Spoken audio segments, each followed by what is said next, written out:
Recording complete.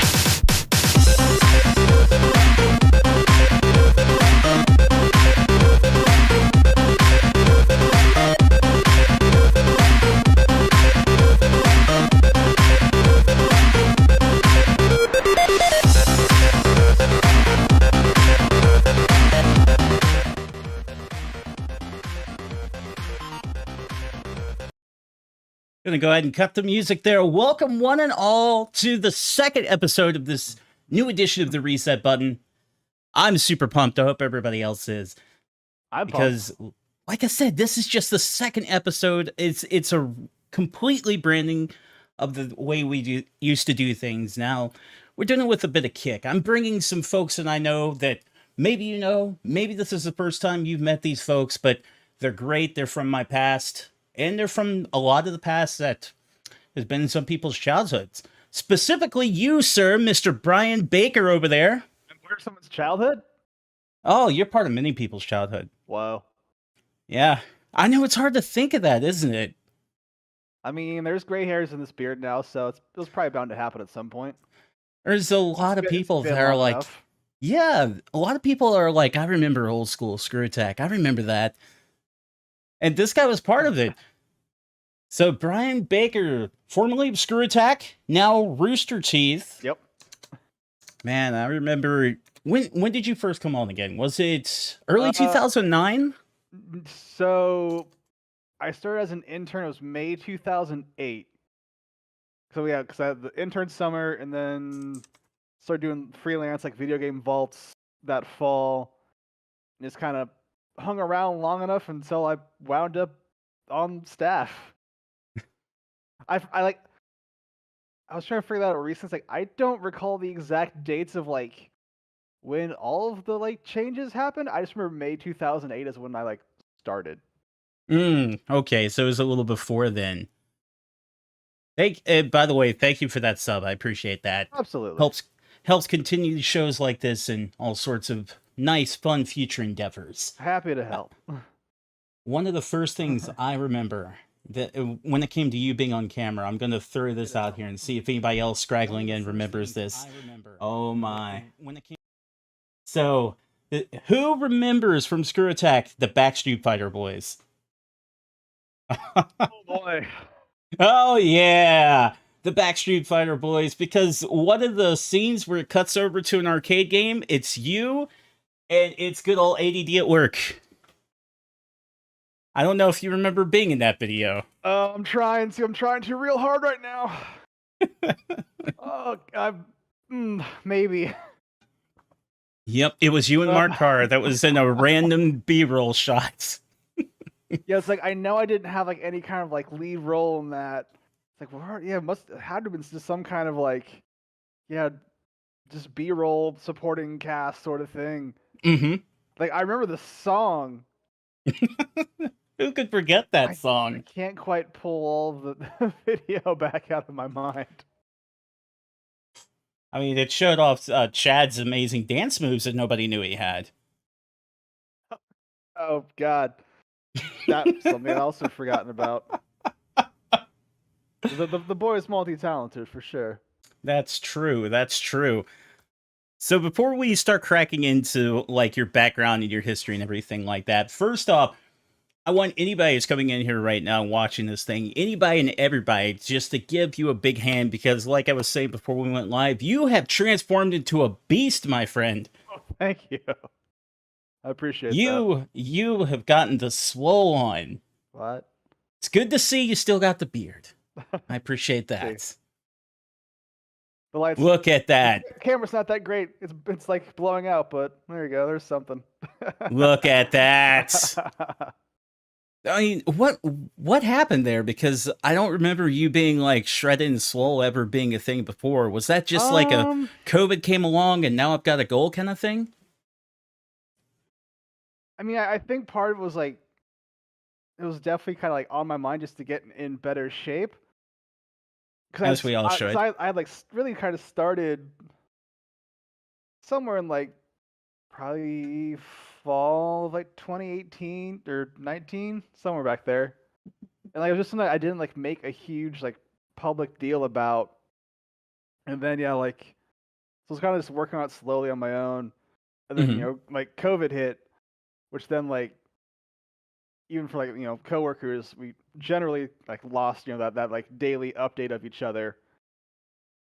So I kind of went dark on the world. Like I don't have a huge social media presence to begin with, and then yeah, I kind of just popped up in what was that? Fall of 2020. I was like, here's progress. Like just like random, like I like this shirt kind of photo. That's whenever everyone's like, Yeah. what the hell happened? It's like, well, physical activity kept me sane in quarantine. Like I finally get it when kids or when parents are like, I have to send my kids out to play. They gotta go burn off this energy. Like definitely, I still kind of have a collection of things that combine like my like kind of work from home or home workout tiny apartment gym. I've got some things there. There's a kettlebell here. There's some adjustable dumbbells. I may or not at one point have gone and bought the sturdiest broom I could at Home Depot and run it between some chairs to make like a rowing station. Ooh. And thankfully, I didn't break my chairs. But I Yeah. definitely MacGyvered my way through that phase. Just set it up best you can. If it works, it works.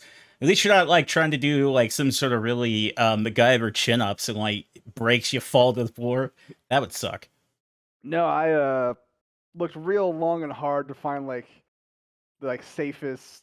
So I definitely I've got the doorway pull up bar, and I definitely was like, all right, how do I like make this not completely wreck the doorway, and like all like the make sure I don't like eat shit on it. Right, 'Cause I right. definitely also saw the videos when it was the people like getting the resistance bands, like the ones you gotta hook up again like to a door, and they definitely put the bands on like the wrong side of the door, or like the way like the door swung. So like they were like full going on like a set, and like the door came loose and would like just hit them in the face. I Oh, I did my best to avoid those moments. oh shit, dude! I didn't know anything like that happened to people. Well, yeah, because I mean, it's like don't pull on the same side that like your door hinge is like open to. Right? You're kind of asking for trouble. Yeah, a bit, a bit. But yeah, I'm kind of doing the same thing, but I am not getting your results, man. Not even close. Maybe I will. Maybe I will. Got a fiance is making sure I hit the gym. We're trying to do this same exercise program that came from a trainer she knows. Mm, Like started it this morning, and like you're supposed to be sore the next day, right? yeah, I came home like 5 minutes getting through the door, I was sore. So the this man's gonna kill me. the DOMs happen. You got to work through the DOMs. So I'm gonna make it. I'm just gonna be a fucking beast, just out there slinging cars, or I'm dead. It's gonna like suck for like the first week or two, but you'll once you get used to it, it's fine. You'll adapt. You'll progress. That happens. Well, again, man, congrats on that. Thank It's you. awesome. I I remember talking to Chad, who was saying like the first time he found out about it, because he said you guys were just just talking like through text and whatnot, never in person because of everything going on. And then he Uh-huh. saw the same photo you were talking about. It was like, dude, what the hell? So you caught everybody off guard, but awesome, dude. Thanks. You may not know it, but you have a Rooster Teeth Wikipedia page. Uh-oh. I don't know if you've been vanity searching yourself, No, but you do. I haven't gone that deep. You do. We're gonna see how much truth there is on this page. We're gonna Okay, find out some stuff about you. okay, let's go. Some of it I already know is true, but we'll see. We'll see. Let's go. All right, Bryan Baker here. They don't know your actual age. Age 30 to 31. They don't quite know. Well, that's under. That's the under for sure. Add 4 years to that at minimum. There you go. Bryan Baker is an employee of Rooster Teeth Productions, is the That's official title. that's true. working as a technical director and broadcast engineer. Generally true. Prior to this, he worked for ScrewAttack and Game Attack. Obviously, both true. Confirmed. Bryan graduated from University of North Texas, where he earned a Bachelor of Arts in Radio, TV, and Film. Yep. That happened. I knew it was UNT, but I didn't know if it was that. Yep. You attended from 2005 to 2009. Uh-huh. Solid so far. All right. Whoever wrote the wiki, you're winning this, man. He first started at ScrewAttack as an intern, where he worked as an editor for Video Game Vault. Yeah, those were the first things I did. That happened. He went on to become community manager for the company in 2010. Was it 2010? I guess maybe it was. I was thinking it was a little later than that, but I knew that was correct.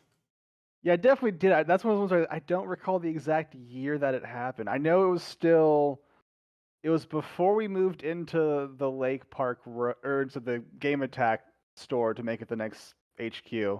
So it was still on Lake Park Road. Yeah. And I remember the line of succession with that pretty much was first, I remember you were community manager, and then I think Sean Boland took that part over, didn't he? Yeah, Bowen took it after me. All right, so 100% so far. In 2014, he became a live show producer. Did live shows? I guess. Is that when ScrewAttack started streaming on Twitch? Do you think that's what the person was referring to? No, I was running stuff before 2014. Because 2014 was when we moved from the Game Attack store HQ down to what was the final ScrewAttack office there in Louisville. Because I started running stuff once we had moved. It was generally once we moved into Game Attacks into the store space. I was running things for as far as the live streams and really taking charge of that. So it might have been 2011, 2012 was about the time I started doing those. So iffy on the year, but they were right that you were pretty much like the producer. You were the guy in charge of the live stuff. I mean, I guess getting really picky about titles. I mean, it was more director or manager than producer. I wasn't doing a ton of the creative. I was doing more just the execution part of it. Right. You were the one making sure that, shit was on fire, everything looked the way it should. Yeah. All that goodness. Yep. That was more what I was doing. October 2016, Bryan, along with Craig, Parker, and Sean, all left ScrewAttack to form Game Attack. I guess that was the official day, because we actually started getting rolling on Game Attack content that summer. Yeah. That was when we first started kind of really making progress on that stuff. I guess it was October of that year when that brand officially launched. Yeah, but at that point it wasn't an independent endeavor, was it? No, at that point it was still, I mean, it was, I guess, separate from ScrewAttack, but still owned by Rooster Teeth at that point. Right. Yeah, when I'm reading here, it almost makes it sound like you said, peace out, I'm going to go do this, and that's not really what happened. No, but there was just an afternoon where I was at my desk working on, maybe it was Who Is? And Craig just rolled up and was like, hey, I'm doing this thing called Game Attack. You're going to be part of it. I was like, okay. That's about how it went. That's easy. That's about how it went. That's the easiest way to get that gig. Yeah. In May 2017, Bryan left Game Attack to become a technical director and broadcast engineer for Rooster Teeth. Yep, that is. And that's where you are to this very day. That's me. Awesome, man. Awesome. So this seems like it's something that you've been studying for, preparing for, under the tutelage of other people to step up and be that kind of technical director, that kind of content producer. Where did you first decide this is what you really wanted to do? I mean, I guess going the way back, probably. So when I was second half of high school, here in Austin, University of Texas was doing an open house for like, come see our different schools and come see our different majors and all that business. And at the time, I was actually thinking like architecture was like the main thing in my head, but also like pretty much since elementary school, like I've been doing some combination of theater and band. So like creative stuff was always like part of my life, pretty much. I mean, even I think my mom made me start piano lessons at like first grade, so creativity was always just present in one way or another. Yeah, so this open house comes and see the architecture, and then it's kind of on a whim decide to go check out, I guess whatever it was at the time, UT, just like media school. I don't think it was like RTVF at that point. I still got to go into their student station, and they were just like, "Hey, do any kids want to come like and try like test their hand at directing a show or punching a show?" So volunteered to do that and sat down. Just kind of at that point, felt right between some combination of performing with an instrument in my hands. I think also being a gamer probably factored into it. Yeah. Kind of playing a game in a way.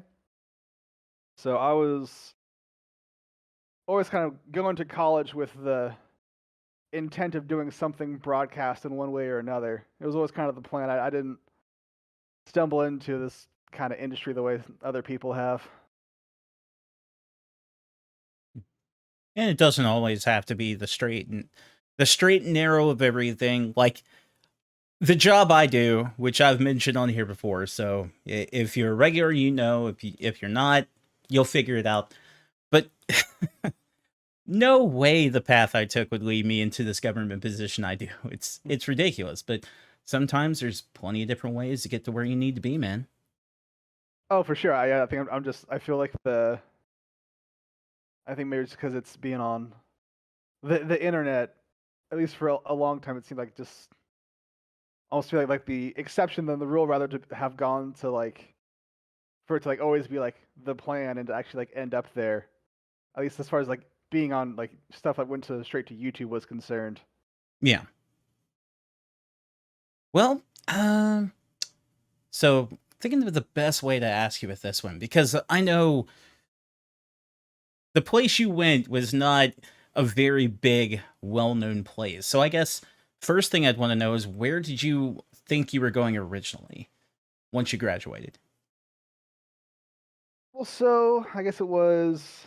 I mean, being in North Texas, being there in Denton, you're right outside of the fifth largest media market in the country of Dallas Fort Worth. I had applied for internships as two places. One was ScrewAttack, the other was the regional Fox Sports channels based in Irving, so just down the road. And the reason I had gotten the offer of the ScrewAttack internship, and then I did the interview with Fox Sports, and where I kind of followed up on that one, got the response of like, you were like this close to like getting an offer from us, but when you said you weren't really into baseball, that was kind of what like the deal breaker for us because it is the summer, which means going to like work Rangers games. Mm-hmm.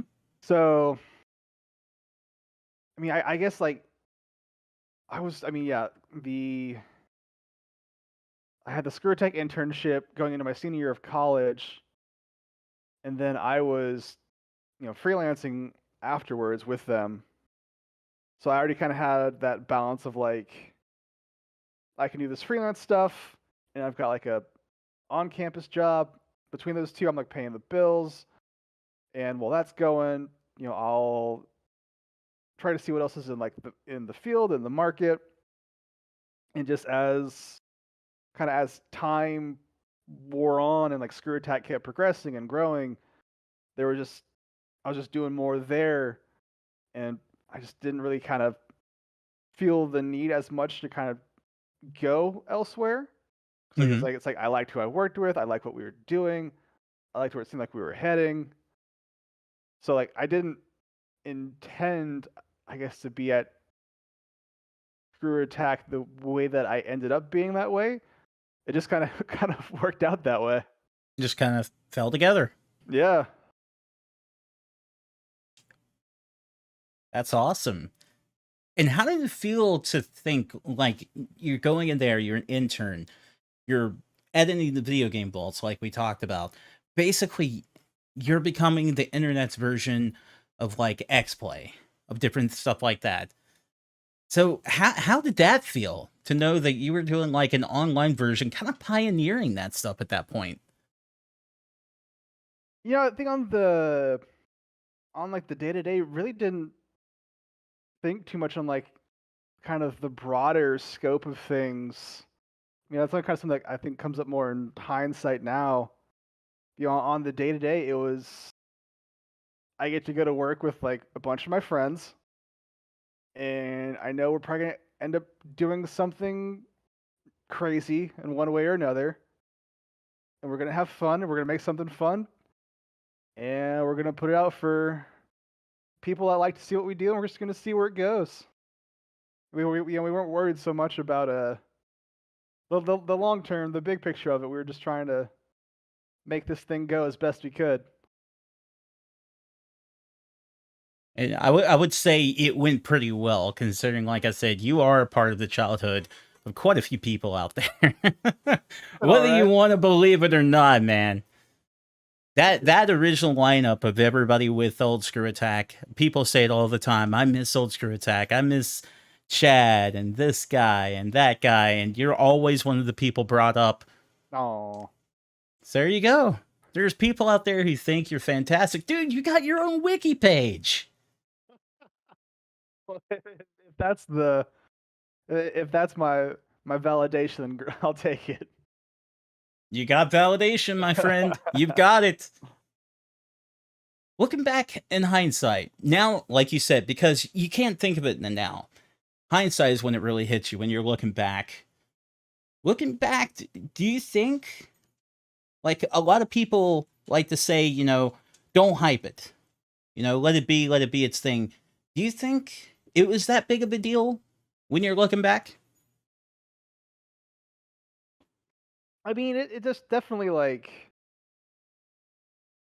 there's definitely things, we can like look back at and like definitely kind of point to its like starting points for this person or that person, or just kind of like these, you could say, certain shows, certain pieces of content, like, pave the way for this, that, or the other thing. But I don't get too hung up on trying to like claim, I guess, like what we are or were not responsible for, and whatever kind of like ripple effect we might have had on the larger internet. Just for like as much as I even, just kind of talking about just, I guess YouTubers at large in general.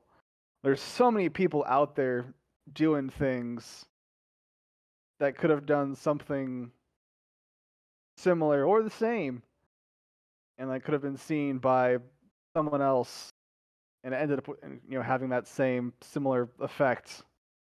Like, I think the thing that I guess I saw kind of got hung up the most on was honestly at MagFest, the Colossus yell. Like, this is such a smaller scale thing, but like, I guess you asked like Craig and Chad, they're very adamant about like ScrewAttack being responsible for the Colossus yell. But yeah, it's like if you wouldn't like ask people nowadays the origin of the Colossus yell at MagFest, like, we wouldn't come up. No, probably not. Yeah. I don't know. I just don't worry about that stuff too much. Don't sweat the small stuff. Just Yeah. remember the good memories. Yeah, I mean, like what we do, and just say thank you when someone says, you were an influence. This, that, or the other thing is why I did this. It's like, cool. That's the part that's worth it. Yeah, that's the part that just hits home, man. It really is. We got some people saying, a wiki page, just so you know, a wiki page is the ultimate form of validation, unless it's Encyclopedia Dramatica. Oh, I haven't thought about that You, site in forever. you don't want that. You don't want that. But No, the other stuff we'll keep. I don't think I've thought about Encyclopedia Dramatica past whenever like the Craig and Tom stuff would come up. Maybe Jared, And like that's about yeah, it. probably. Probably. I think everybody else is safe. Yeah, At least I hope. I don't know. Is anybody really safe from Encyclopedia Dramatica? It's hard to tell. I couldn't tell you. Apparently, the Colossus Yell is still a thing as of 2020. Oh, okay. So it's still ongoing. You still have that presence. And I know exactly, like, if somebody came over and they're like, oh, hey, Magfest, Colossus Yell, I got you. I know exactly what you're talking about. If you know, you know. You know. All right, take us through, just if you can, without, I don't know if you have any secrets that you can't, reveal or anything like that. We don't want a shuriken to go through the window and hit you in the side of the head or anything like that. That'd be bad. Are you already looking? I hope you're safe. I hope it's going to be okay, man. But take us through some of the really cool big stuff that you've done for Rooster Teeth. Like, one thing in particular that I know that you were a part of and it still blows my mind was RTX at Home. That had to be a beast. Oh God. Oh. Yeah. The RTX at Home. So that was a juggling masterpiece. Like as much as I, was part of a team for that, there's a guy named Michael Lindblad who needs a lot of he is like the technical wizard of broadcast. He is the guy pulling all of the late nights and long weekends to like really like get us in position to do something like RTX at Home. All of like the heavy lifting is on him. And that was a combo of myself, and then we usually had. So we ran it through. There's a software called vMix, which is like a kind of an all-in-one box of like broadcasting. I don't call it. It's more advanced than OBS, but not like a full-size studio. Right. Either way, so I was in our actual studio in Stage 5 at RT. And then we usually had 3 or 4 other people doing remote panels from home. And we were all sending to Michael had a master control station where we were all just sending to, and he could seamlessly switch between the bunch of us. Oh, that's awesome. But yeah, RTX at Home is a credit to so many people pulling that together, coordinating all of the panelists and the producers, getting everyone together, and juggling everyone having to learn, if they weren't using them already, Discord and vMix and remote calls and ugh. there were so many moving parts to that for the last for at home 2020 and 21. We had so many moving parts to that thing that like it took a small army to make happen.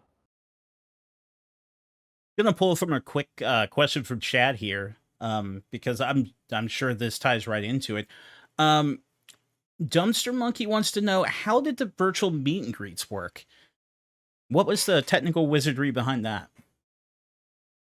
So the ones I was a part of, I know I didn't touch most of those really at all.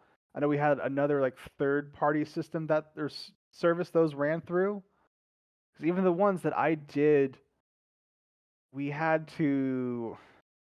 I mean, it's the kind of the part I was familiar with, or like was part of, was having to figure out how to get our like in studio camera and mics through to our call to their software, and then getting like the chat from that to the studio floor. There's something like that. Was genuinely a part of the RTX I didn't have a ton to do with, so I can't speak too much on it. Mm-hmm. I just know it. Again, lots of moving parts and people coordinating on our side of things. Oh, I'm sure everybody had to be a nervous wreck too. I mean, when you spend most of these for 2020, you spend a lot of your year going, okay, we're still going to be there in the summer. We'll be there Labor Day. We're online. I Hey, think you gotta. Sometimes you gotta do what you gotta do, and the show must go on. I think we put 2020 like once they're like we're doing it remotely. I think that part of it came together in like 3 weeks. Like it was fast. Once they're like we just have to do this remotely, like that came together like real fast. I remember it just being a wild concept because actually, Game Days for Good, then G1 Game Days was a part of. Correct me if I'm wrong, chat, but I believe we were a part of RTX at Home 2020, and that was just a wild endeavor to just suddenly a channel, in Discord, it's dead.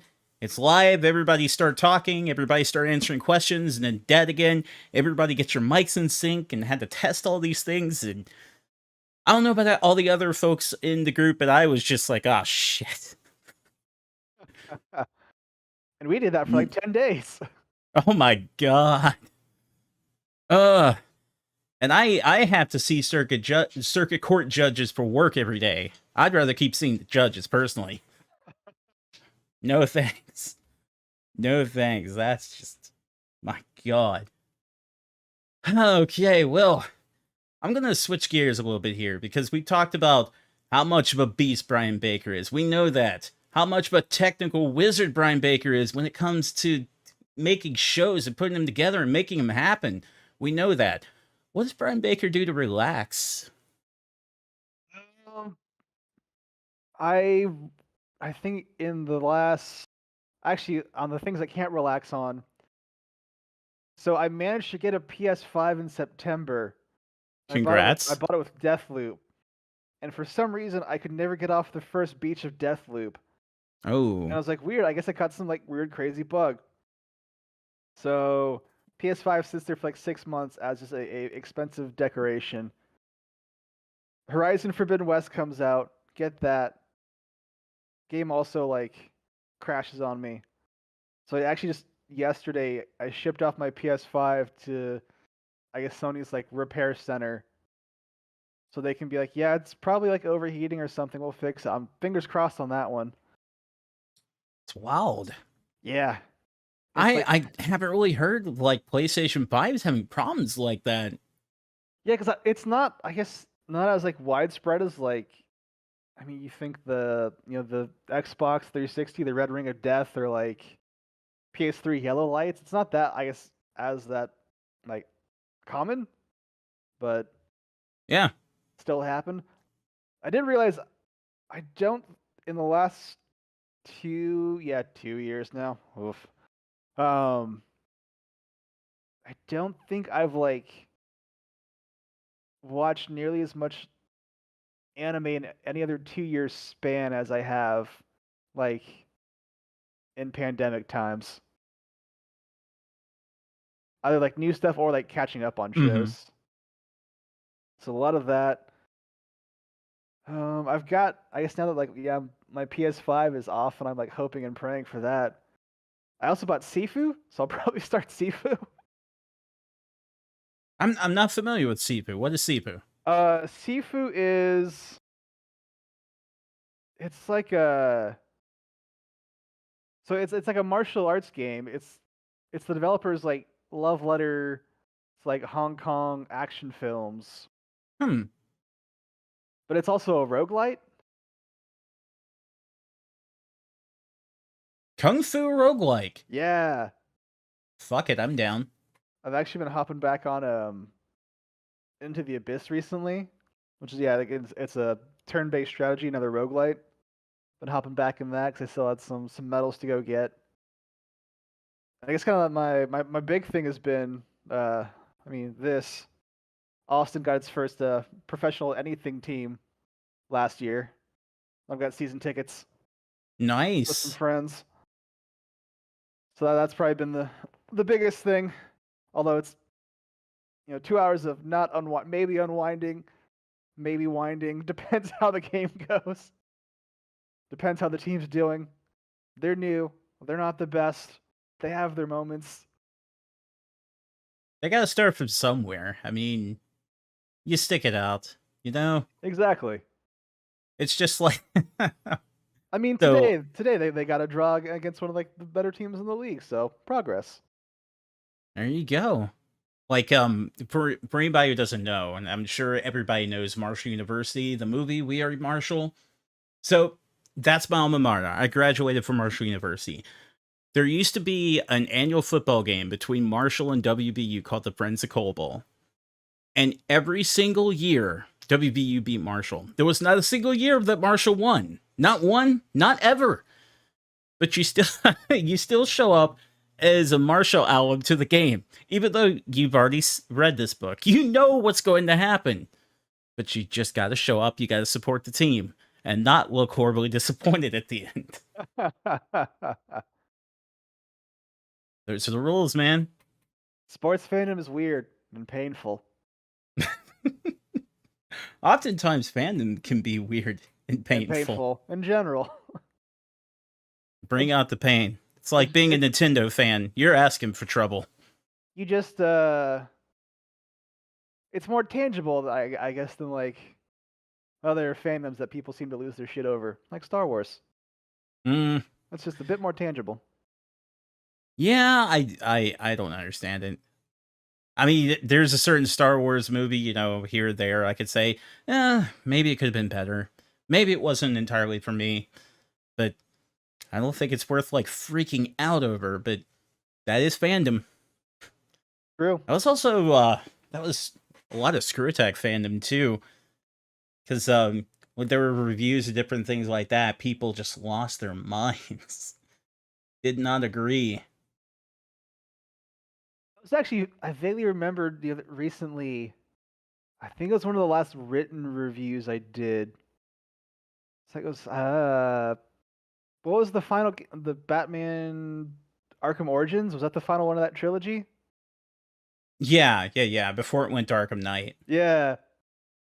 I don't know, I always like remember, because I was very green when it came to like writing reviews and maybe not the most like objective in the practice. I just remember like you in particular objecting to my take on Arkham Origins. Oh, did you bash it? You didn't like it? I didn't bash it. I think I said like rent it because it doesn't like really like do anything new and great, and you're just like, what's wrong with not doing anything new and great? Why if it's just like at the standard of the previous game, why is that wrong? And that's what I'll say to this day. I actually still say that, everybody. Arkham Origins did not bring anything new to the table. It didn't. But what it did is it towed the line. A very fine line, too. One of the nicest lines in gaming you could hope for. And then came Arkham Knight. And at that point, I bet everybody came back and said, okay, maybe you're right about Origins. Please ship Knight back. Or the Deadpool game on 360 PS3. Oh my god, I've never touched that. I was like, the comedy's kind of overdone here, and all the comments were like, "You've never read Deadpool." I've read Deadpool. This is really overdoing the Deadpool. And some people disagree. Sometimes you could just go a little overboard. Like Deadpool in any of like the Marvel Ultimate Alliance games. If you've ever dealt with him in those, he's fucking insufferable. He's supposed to be a fun character, but they just immediately sap the fun out of that character in those games. It's I mean, he doesn't need to be like Deadpool from the the X-Men Origins Wolverine game that they did for the movie tie-in. It doesn't need to be that Deadpool, but like there's a middle ground in there somewhere. Oh, there's always a middle ground. It's just they don't want to find it. Yeah. It's easier to do that than beg for forgiveness later. As All long as right, they so get sales. I ask everybody. Well, I say everybody, but this is episode 2. I asked the previous guest this question, so I'm going to ask it to you as well. Okay. Game collecting. Do you do it? How big is the collection? Do you want more? I'm not so much a collector. I mean, I've still got my 360, and I've still got like the games or most of the games I would say I cherish from that generation. And then, I mean, right at this point, like I still buy games like physically when I can. I think just because I still like to like have, I still like having the case. I still like having the disc and the manual and all that business. Mm-hmm. I've never really been like a retro collector at all. I've always just kind of had whatever kind of the current generation was. So I've definitely still got a bookcase full of discs, whether it's games or movies. I still there's stuff where I want to know that I have it, and I don't have to worry about a license expiring somewhere. I just always know that I'll have something that I can enjoy when I want to. Right. Because if you go and sometimes virtual is the only way instead of physical. It's the only way you can get them. One example I can think of is the X-Men arcade game that was Oh, released on Xbox 360, PS3. Well, plenty of us purchased it, but now it's gone. You can't re-download it. It's just gone. well, I thought even And that it's just I've gotten some game. I know, was it NFL Blitz? Maybe the 360 one. Like you might as well do this. You can like go into your download history and find it from like the last time you downloaded it, and like you can re-download it off of that. But yeah, they take down like the store pages. So it's like on. if you don't know like the breadcrumb Mhm. trail, then yeah, you're kind of hosed. No, even worse on this one. If you go into the download history with that, it's just gone. It says Really? item unavailable. Wow. Like they nuked that thing from existence.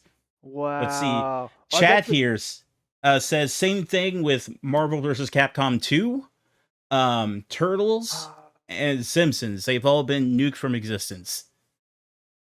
wow. So yeah, it's pretty gross. Thankfully, with TMNT, I have it downloaded on my hard drive for my 360, so I still have it. But if I ever delete it and then go back, I'm screwed. It's over. Damn. I guess yeah. Yeah, it's ridiculous. Enough people were doing that. They're like, no, we got to close this loophole. Well, thankfully, with the reshelled collection that's coming out really soon, you don't have to worry about that problem anymore. But still, Yeah. what is that about? Damn. That sucks. Just let us enjoy. See, that's the thing. It's like just let us enjoy the thing we paid for. Well, it's always some company and licensing and all that. It's the same with like there was a Mortal Kombat like the Combat Collection or something is what it was called. Had 1, 2, and an Ultimate 3 on it. And there was a licensing change from the people who originally did like the multiplayer and whatnot to where it is now, and that caused some issue.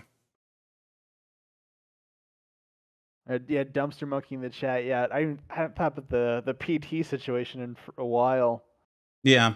Selling PS3s. No, there's some games, just so you guys know, like we were talking about a moment ago, there's some that are just gone. You can go into your purchase history and look at it, and it'll like straight up say item removed.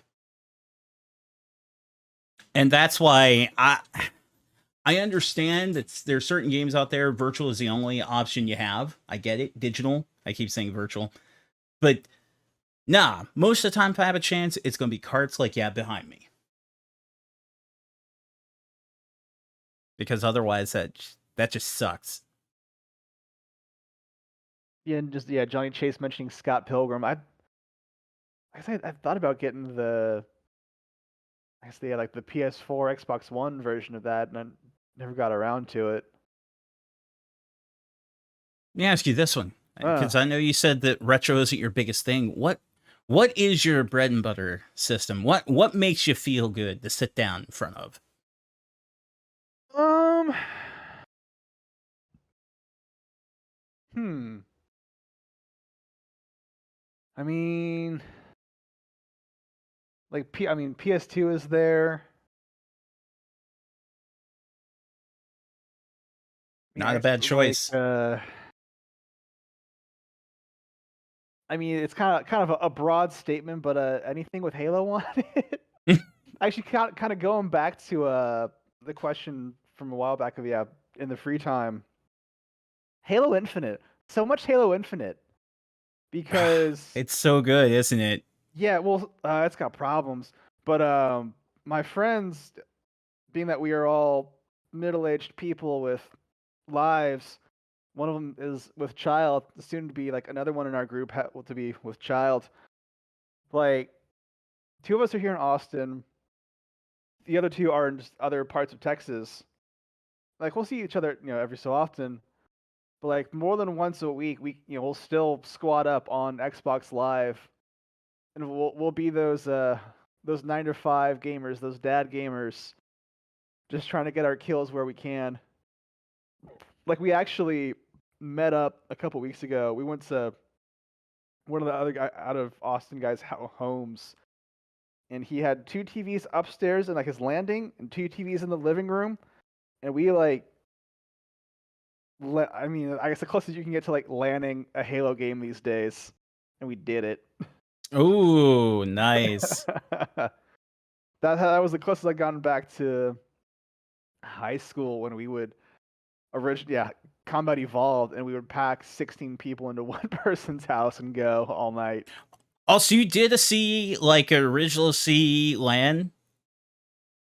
Yeah, back in the day we did, but yeah, this Nice. yeah, back in the day we packed 16 people in someone's home, and their very understanding mother made us snacks, and it was great. No, that's nice. I got a chance to do that one time back in the day too, and that's when the game was fairly new. I had a buddy who's just like, oh, we're gonna go over to this guy's house and we're gonna play Halo. Show up, and it's like 4 TVs, 4 Xboxes, everybody going to town. I was like, oh shit, it's like this. Whoa. But man, that was so good. We actually, I think it was 2019 at Rooster Teeth.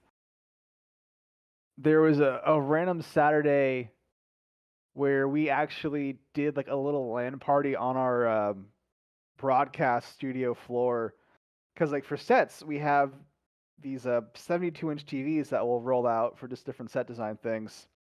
Like, Mm-hmm. and we have 4 of them. Right. So we brought 4 Xboxes, and we put these TVs all like in a square, like facing out. We're like, we're gonna get our like I guess at this point we would have been playing with a Master Chief collection for the most part. So yeah, it's like we're gonna have our again, grown man Halo LAN party. And then one of the guys that was playing is actually does lighting for our shows. So it's like, I'm gonna do a whole like lighting scheme for this LAN party. And like one side of the room was red and the other side was blue. Nice. Nice. I hear there's a show about that. There might be. Let's run, I don't know, like 18 seasons, something like that. That's been around a while. It's just gonna keep going. I think it's just gonna keep going for a good bit. Because Hasn't died yet. every time you think Halo is starting to cool off, you get something really awesome like this. Because it was rough being a Halo fan for a bit, because you had MCC just not going very well at all. 5, I don't know how you feel about 5, but it didn't work for me. Yeah, it didn't work for me at all. 4, I had no problem with 4, but 5 was just no. The only thing I've heard people try to defend it from 5 is the action sack. Like everything else is kind of eh. I like the custom games that we do on Game Days for Good, but otherwise, no. I hear people say, well, the only reason why they don't like it's for this reason. I'm like, no. I don't want to break out the laundry list, so don't make me, but no, we don't want that game. We don't like that game. Infinite made up for everything, though. Just waiting on some new maps and I don't know, campaign co-op among other things. A Forge. Ooh. Those would be good. Maybe we get them in May. I don't think we're gonna get them in May, but maybe it'd be cool. Shout out to Johnny Chase. I'm sure he'd like that. So, well, I'm just going to go ahead and ask it because, like I said, you've been a guide in a lot of people's childhoods. You showed up in a lot of ScrewAttack videos. People know that face, but we don't see it anymore. When are you going to show up in videos again? I mean, it's just kind of not like my role at Rooster Teeth. Like, there's such like they don't need another like middle-aged white man on camera. They got a bunch. I mean, usually if you like, you can find me sometimes streaming with the broadcast bunch here on Twitch. That's some of the other guys in broadcast. We have a little Twitch channel on there every so often. Sure. But as far as like anything beyond that, I don't know. I gotta finagle my way into the right situation. We're going to have to convince you to start your own Twitch campaign. You know, Chad shows up with his long, majestic locks now. When he used to have that haircut that he kept for ages, now he's got the long, majestic locks and the beard going on, and we got to get you to do it too. I'm not built for like, I got to find the right situation. I'm not built for like solo streaming. Well, that's just not like my strong suit. I got to find the right situation if I'm going to do more. I think it's called Phasmophobia. I hear Chad plays it. Just saying, man. I'll see if I can piggyback off of his stuff. Ride those coattails one last time. Ride them. That's what I say. Have no shame. No shame at all. All right, before we get to the end of this thing, I'm gonna do a little bit of word association. Okay. Just throw this out to you, and your answers can be as short or as long as you want them to be. All right. Just throw that out, and you give your full, off the top of your head response to this stuff. Okay. First one's gonna be easy. ScrewAttack.com. Something original every freaking day. Every freaking day. Next one, Channel Awesome. Awesome. Awesome with the Channel Awesome. James Rolfe. Great dude. Super nice. Like, I mean, anyone who's talked to him in person, you know, out of character, great dude. Nothing but love for him. He really is a great guy. Like, every time I've met him, he's just so smiley, so happy. There was even like a party. It was MagFest. Was it 08? Yeah, MagFest 08. I went up to the room that Craig and Chad were in, and Chad was like, "Hey, man, I can get you a drink if you want to hang out." And I said, "I think I gotta go." But James was just in the corner with a drink, just smiling and being a happy dude. Me and my Phasmo, yes. One of the room party memories of MagFest is the guys that did Captain N and their what would they play? They would do a power hour, something on on the NES. Might have been Zelda, might have been just an emulator playing Pokemon. It was something like 8-bit looking. They would power hour, and we're like in there like sweet. Remember that being just funny. Speaking of which, MagFest. Everybody just do the Colossus yell. Oh! No, MagFest was I didn't get to go to it until after it had moved to, was it the Gaylord National Harbor, the big place? Oh, like, you didn't get to see the old one. Nah, I never made the trips for the old one. But I just remember like at least one year they had like it was like a break stuff area. I remember shooting a video in there and that was fun. Break stuff area?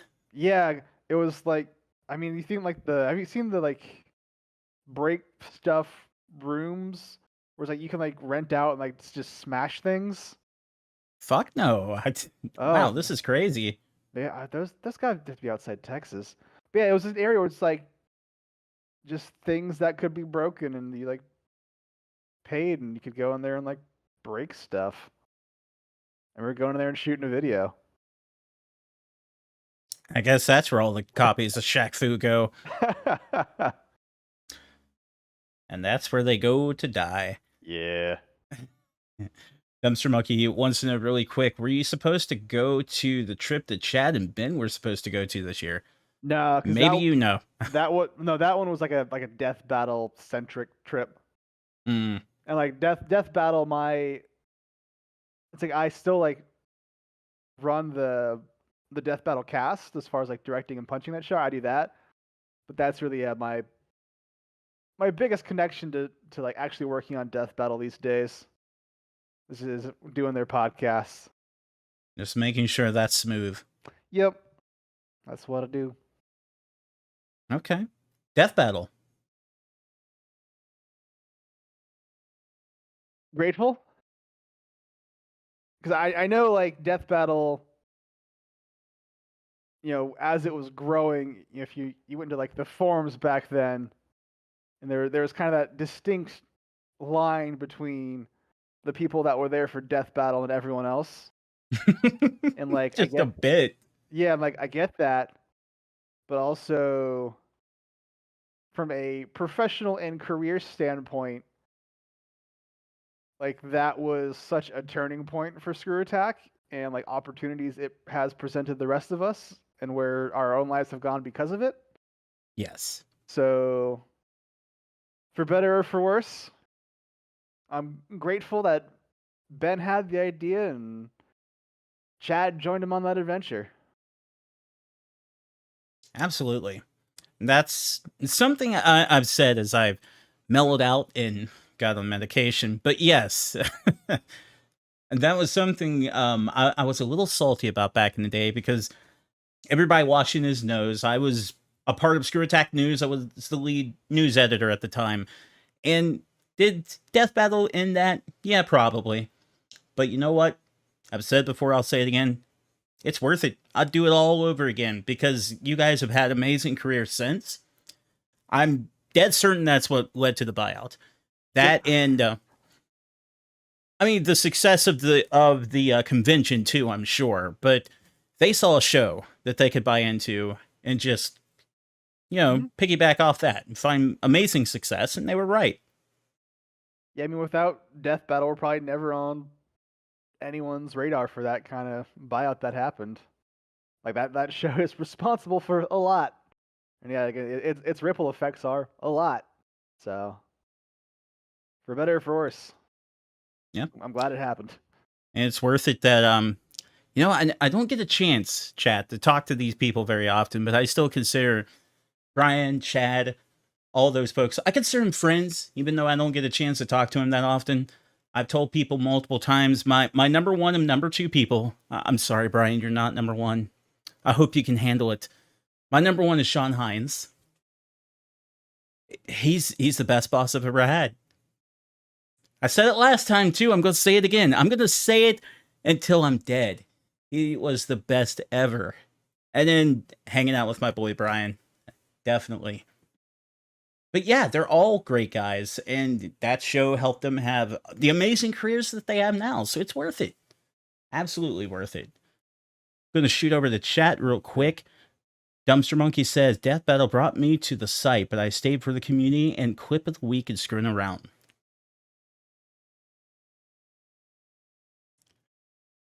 And when did you start watching that, just out of curiosity, Dumpster? I bet the early 2010s? I bet you were a lot younger. Maybe this guy was part of your childhood. But that leads me to another one. Clip of the week. What are your memories of that? Um, it being Friday and us going, what the hell are we gonna do for tomorrow? Because there were periods where we had like clips kind of like stocked up and things we kind of knew we could go on, and then there were times when it was Friday and I was like, all right, what are we doing? What's funny? So some clips came together later in the day than others, for sure. Some of the notable ones I can think off the top of my head, We Don't Take Breaks. Mm. That's the tank. That's still fresh in my mind, and I'm sure a lot of people still remember that one. And then Chad's Crazy Japanese Game Show. Ooh. That was wild. That's one Some good that's I don't know if you could do that again. No, Present you day. you couldn't. You I couldn't. think that one's best left to history. Yes, that was a wild one. I'm not going to tell anybody what it was about, and you're never going to find out. That's just something for me and him. Have Uh, fun with that. if anyone ever asks Tom, better just leave it in his collection and not bring it out. Yeah, leave it in history. Leave it in history. Yeah. Next one I can think of, Craig Schismus. I mean, again, probably grateful for the opportunity to go there and intern in the first place, and then just kind of offer more and more opportunities and as the days, months, and years rolled on. Kind of opened doors to things I never thought I would do, and people I wouldn't know otherwise, and stories I wouldn't have otherwise. So I'd probably with grateful again. Well said. Well said. I could agree with that. Gonna hit you with another hard one. Pro Jared. Oh.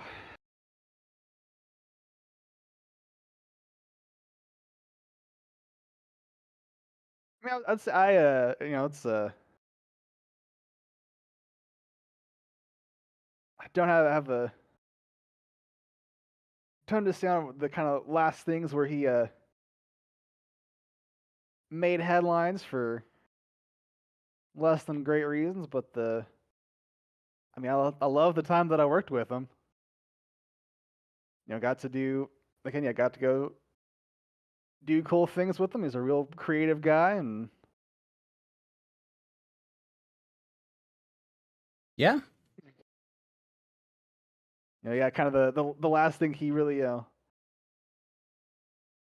caught attention for was not ideal, but not being on the outside of that as much as the next person. Try not to speak on it too much when I know I'm speaking with as little info as most people. That's fine. That's fine. I think that was a very well constructed answer. I mean, a very neutral one, and I guess the best way to put it is nobody's perfect. Yeah, there's a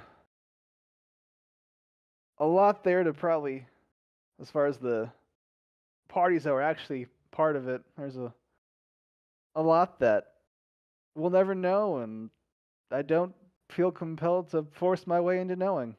So unless I No, ever see them again and they open up, then I am not gonna dwell on it. very good. Tom the Iron Man. Legend. Like, I mean, you talk about the kind of the names I could pull out of my head from community members, like all time of ScrewAttack, and he is up there for sure, if not the first one. Excellent, I mean, excellent. Bruno. him. Oh, I go mean, ahead. Go ahead. him, you, Dumpster, Kanan, Hybrid Rain, who's still working with him.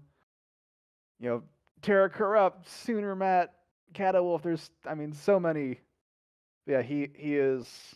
I mean, even if you've seen Yeah, him she could post Tom's link. at like Magfest or like SGC, like Tom's like a top dude. I know he's going through some shit right now, but Tom is a top dude. Yeah, and he's like you said, he's going through some rough times right now. So I know Dumpster in chat just asked if he could post it. Absolutely, absolutely, you can. Nobody should ever have to endure. My God, I couldn't begin to imagine. I just couldn't. One, you have what happened, and I don't want to talk about it here because it's not 100% my place. But one, that happens, and that's horrific, right? Second, not a lot of people carry renter's insurance because they don't think that's going to happen. That's usually something that happens to a house. So just fuck, man. Double fuck on that. That's awful. So anybody, if you're just coming through here and you're not quite sure what I'm talking about, click the link, you'll learn. And if you can help out, then by all means, do it. Do it. And everybody here would appreciate it. Thank you very much. Brental floss. Funny, creative. Getting to do the when we did the Rainbow Connection parody with Q from Third Strike. Because I wrote that and then he recorded it, and he did call, I guess, before recording it with kind of just some like suggestions, kind of some ways to kind of fit the rhyme structure better. Mm-hmm. But yeah, I mean, that's the guy who's just so creative. I mean, he's got his Star Trek Con the musical. Like, he's just such a creative dude. Yeah, and he's also a game publisher, is he not? Yeah, I mean, again, yeah. Was it Use Your Words? Like, Mm-hmm. I mean, he's doing things. Like, he's out there, man. He's going for it. RTX. Can't wait. We're fingers crossed and God willing, we're in person again this summer for realsies. And I can't wait to see everyone again. Whether it's community or people we work with, and panels. God willing, there's a rave. Maybe we'll see Angel. I don't know. That'd be cool. Looking forward to it. Mm. Yeah, Angel's still around. Still, shout out to Angel. He's a pretty popular streamer. He gets the numbers, man. Exactly. He does good stuff. And I want to attend an RTX next chance I get because it's wild the kind of guests you guys get, because some of them are just YouTubers that I didn't think would be there and I'd really like to meet. Like, a few years back, you guys got James A. Janice from Dead Meat. Oh yeah. I love that dude. I mean, we gotta fill a whole convention center this time, not just like a hotel. Uh-oh. So we got lots of rooms with lots of panels. So there you go, folks. If anybody has an opportunity to get down there and it is in person, sounds like this is going to be one of the biggest RTXs yet. We're trying. So definitely check that out. If COVID keeps chilling out the way it's trying to, and if whatever next variant's not atrocious. Fingers crossed.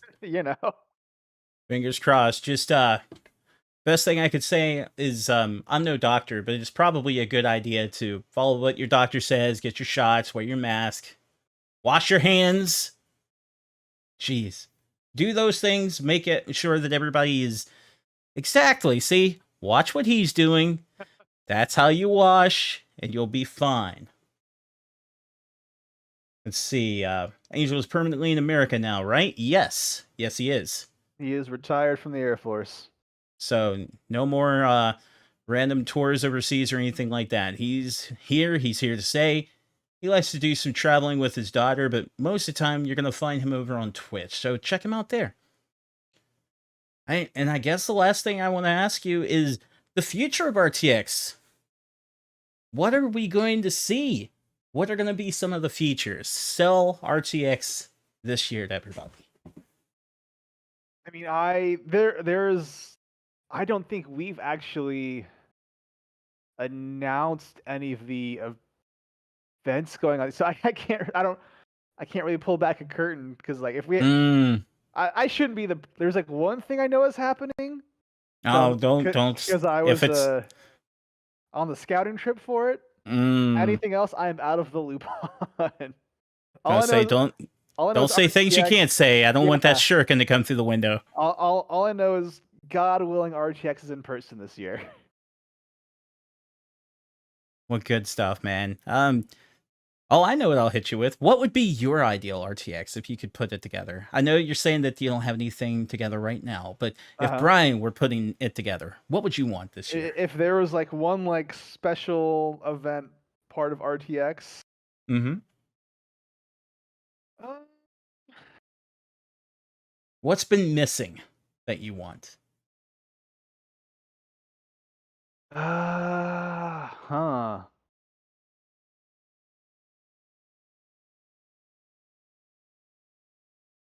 I don't know. We may have stumped him.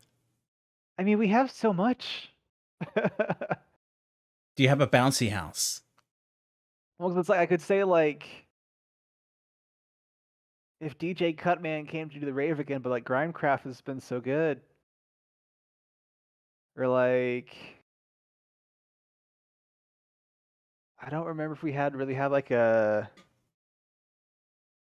arcade in like 2019. So that was kind of the thing that like ScrewAttack kind of brought to RTX with our buddies at Arcades for Home. We were kind of responsible for the arcade part. I don't really remember there being one at 2019, so I don't know. There's like a banging arcade. Yeah, that's what I would ask for. Yeah, exactly, chat. 24-hour arcade and LAN room. I mean, you gotta have that. So that's what I would say. Have something like that and make it just as big as possible. Because, like you said, it's a really big building. Disco, right? Well, so it's the difference between like a hotel con and a convention center con, because we're predominantly in the Austin Convention Center, which keeps like convention center hours, as opposed to like like MagFest being there in the Gaylord. Yeah, exactly. Yeah, exactly. Like hotel cons, like you can run all hours. Right. So this is going to have some limited hours to it. Well, so yeah, it does run on a pretty like defined schedule because even though we're in the convention center, in the past we've also had two other hotels we run stuff at. And the majority of that still falls with like normal con hours. When we had the ScrewAttack like Arcades for Home arcade there, I think we kept that going 24 hours because like our buddies who actually ran that were just cool doing that. Right. I think without that, the cons generally, doors in the, kind of doors closed by dinner time, except for the special events of the evening that have their own extra tickets that get sold. So you're kind of like turned loose onto downtown Austin at that point. As opposed to keeping you all in like an arcade or like an arcade. So it might be a different beast than what everybody's used to previously, but I'm sure because of all the extra space, it's going to be that much better. Hopefully. Hopefully the events team is cooking up something crazy. We're hoping. Fingers crossed. Fingers crossed, everybody. All right, before we wrap this thing up, I'm going to give you the floor, Bryan. Anything you want to say to everybody watching, anything we haven't talked about yet, it's all you. Yeah, I just want to say thank you for kind of supporting all these years, whether it's been ScrewAttack or Rooster Teeth, whether it's been in front of the camera or behind a bunch of cameras. Always appreciate the love and support and kind of all the things I've gotten to do. I can say it's as much with the people I do it in the room with, but it's as much y'all at home kind of giving us the opportunity, allowing us the opportunity to go do those crazy things. So thank you. Thank you very much. Awesome. Somebody popped right in and said that they were sad they didn't get the notification, but they're glad to see the beard Oh, is doing well. well, thank you. Hope you're Br- doing well too. Bryan the Beard Baker. Really quick before we wrap it up, just a little trivia for anybody who didn't know. In the mod and admin section, our code name for Craig was the Hat. In case anyone didn't know that, we did have a code name, a code word for Craig, and it was the Hat. For obvious reasons. Yep. Okay, well, guys, that's been this edition of the Reset Button. I want to thank Bryan one more time for coming out because, again, we don't get to see a lot of Bryan. He doesn't do streams. He's usually behind the camera instead of being in front of it. But, he came out here, he talked with us, and we had an awesome time. Hope you did too. Thank you for having me. Hey, no problem. No problem. Again, thank you for being here. Absolutely. Mainly when I started this, I was dreaming up like, okay, who do I know? I know like Bryan, Chad, I'll get James Ronald, and a bunch of old ScrewAttack people I know. And mainly it was like, yeah, I want to do a podcast asking questions, but I just want to talk to him again. I'm glad we could finally make this happen. Excellent, excellent. Guys, have a great night. Thank you for coming out and chatting with us. And soon enough, you know who's going to be next. I'll see you again with Chad James. Take care.